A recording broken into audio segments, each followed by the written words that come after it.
Another quality of a vector that we want to look at is the magnitude.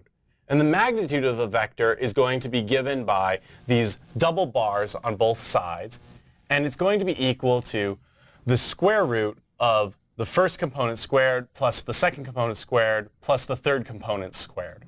This is for R3, of course.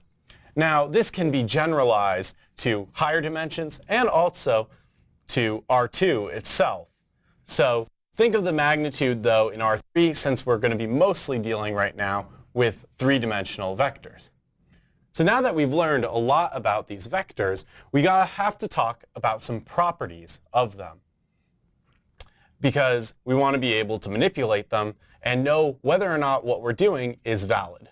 So if A and B are vectors and C and D are scalar multiples, these are 8 properties that we know. A plus B is going to just be equal to B plus A. We have commutativity. We have A plus B plus C equaling the quantity of A plus B plus C. Good, we have associativity. We have A plus the 0 vector is still the vector itself. We have A plus its negative is going to be the 0 vector. We have the distributive rule, so C times A plus B is just equal to CA plus CB. Next one is C plus D times A is equal to CA plus D, not B, but A. We have a little error there. And then CD times A is equal to C times DA. So we have, as a last property, 1 times A should still be A.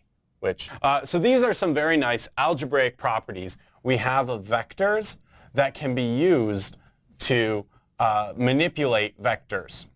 A very specific type of vector that we want to give a name to is a unit vector, which is a vector with magnitude 1.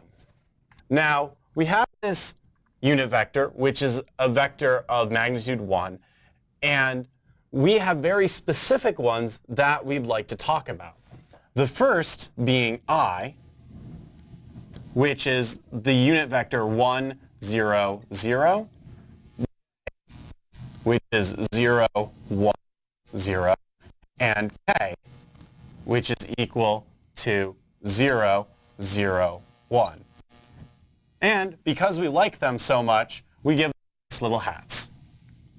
So we call them I hat, J hat, and K hat. And they are the standard basis vectors in R3.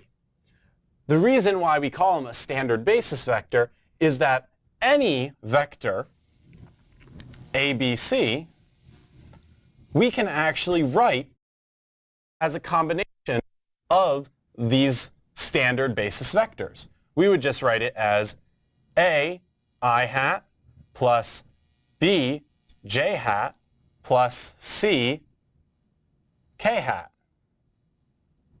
And if you go and do calculations out, you'll see that this V hat, this is exactly that, using our properties of vectors that we know.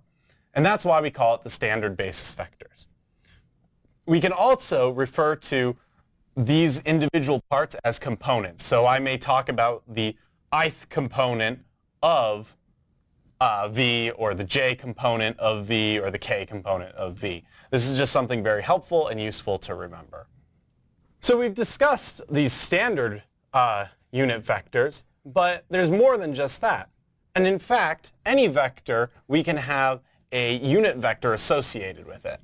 So if we have V, if we want to have a unit vector that we can relate to this, we can just divide it by the magnitude of V.